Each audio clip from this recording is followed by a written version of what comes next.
कुछ प्रकार की स्त्रियों से पतिव्रता स्त्रियों को बात नहीं करनी चाहिए। कुछ लक्षण बताएं। एक तो घर के बाहर बेवजह खड़ा नहीं रहना चाहिए, द्वार पे आते हुए जाते हुए लोगों को नहीं देखना चाहिए, चौखट पे नहीं बैठना चाहिए। और जिस स्त्री का अपने पति से बात बनती नहीं हो, तलाक हो चुका हो, या मतलब इस प्रकार की स्त्री हो, अथवा जो स्त्री बहुत पुरुषों से बात करती हो, ऐसी स्त्री से भी बात पतिव्रता स्त्री को नहीं करनी चाहिए। एक और गजब की बात है, जिसने स्त्री शरीर होने पर भी सन्यास ले लिया हो, ऐसी स्त्रियों से भी बात नहीं करनी चाहिए। ऐसी सन्यासिनियों से भी मैंने अपने आप नहीं कह रहा हूं, मेरे ऊपर मत मटका फोड़ देना। हाँ कि महाराज ये सबसे पुराण में लिखा हुआ है, और कहने वाली भी देवी है और सुनने वाली भी देवी है। ये देवकी नंदन नहीं कह रहा, देवी कह रही है, सिर्फ पुराण में स्पष्ट लिखा है। जिस समय मैं तो बहुत कम बोल रहा हूं, उसमें ज्यादा लिखा है। कम इसलिए बोल रहा हूं जो आधुनिक युग में आप फॉलो कर सको, और ये हम फॉलो कर सकते हैं। जिसकी अपने पति से न बनती हो, उसे तुम आइडिया लेके क्या आइडिया लोगी बोलना? तुम्हारी तो बन रही है ना तुम्हारे पति के संग, फिर तुम उससे बात क्यों कर रही हो जिसकी बनी नहीं कभी? क्या आइडिया देगी वो? बताना जरा कृपा करके। लॉजिक अपनाओ जरा, थॉट अपनाओ, बोलो क्या देगी वो? कोई अच्छी बात तो देगी नहीं। ऐसे अरे पति लोग ऐसे, पुरुष लोग ऐसे होते हैं, ये लोग मर्द लोग कभी नहीं बदल सकते, न जाने क्या कर। और कितनों के घर तो सिर्फ बात कर करके बिगड़ जाते हैं। कोई दोष नहीं, आपस में बनी है, सब बढ़िया है, लेकिन दूसरों ने आके ऐसे ऐसे श्लोक सुनाए, उसी से बिगड़ गया।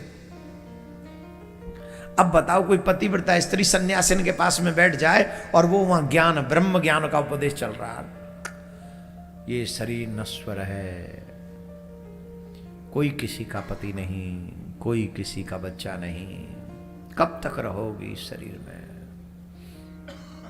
शरीर से ऊपर उठो, ईश्वर को पाने की कोशिश करो। अरे रुको, अभी क्यों बजा रहे हो ताली?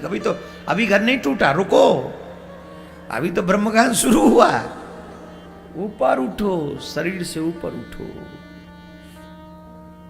कितने ऊपर उठे महाराज? बोले थोड़े से और उठो, यहां से यहां ले जाओ। ले गए, यहां आ गई, यहां आ गए। भूल जाओ ये संसार तुम्हारा है। एको ब्रह्म द्वितीयो नास्ति। अब पत्नी चली गई एको ब्रह्म में, पत्नी गई एको ब्रह्म में, द्वितीयो नास्ति मतलब हस्बैंड नास्ति। हस्बैंड गया काम, वो नाश हो गया उसका। तो अब शाम को आया हस्बैंड, तो पत्नी तो बैठी है, ध्यान लगा, ऊपर उठ गई ना पत्नी। तो एको ब्रह्म द्वितीयो नास्ति, पत्नी बैठी है द्वितीयो नास्ति में, और वहां पति आ गया। पति ने कहा चाय मिलेगी? बोले द्वितीयो नास्ति। भोजन बना कि नहीं बना? बोले द्वितीयो नास्ति।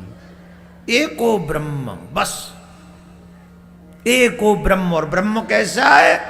बोले बिनु पग चले, सुने बिनु काना, कर बिनु कर्म करे विधि, हे आनन रहित सदा रस भोगी, बिनु वाणी बक्ता बड़ जोगी। ब्रह्म कैसा है? बिनु वाणी बक्ता बड़ जोगी, आनन रहित सदा, आनन कोई अंग नहीं है, सदा रस भोगी, द्वितीयो नास्ति। अब ब्रह्म कह रहा वो पति, अरे कचूना है तो नौनते रोटी दे दे।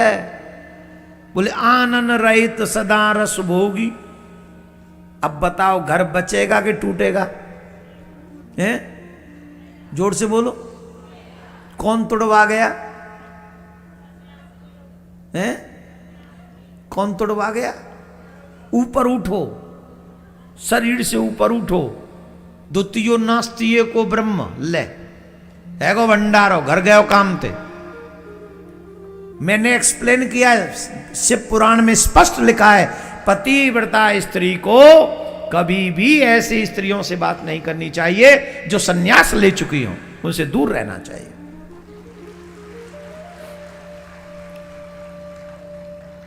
इसीलिए बंधु हमने सन्यास नहीं लिया अभी, तो आप हमारी कथा में आ सकती हैं, यहां द्वितीय नास्ति नहीं है और यहां एक ब्रह्म की बात नहीं करते हैं। हम तो सीताराम भगवान की बात करते हैं, हम तो राधे श्याम भगवान की बात करते हैं, क्योंकि सन्यासी नहीं है ना हम लोग। देखो गृहस्थियों का धर्म अलग है, सन्यास धर्म अलग है, और हर गृहस्थी को सन्यास ले लेना चाहिए। कब? एक उम्र होने के बाद। द्वितीय नास्ति शुरू में नहीं, लास्ट में, जब लगे कि हां। तो यहां पर सिखाया है किसी भी तरीके से अपने पति का अपमान नहीं करना चाहिए, नहीं करना चाहिए।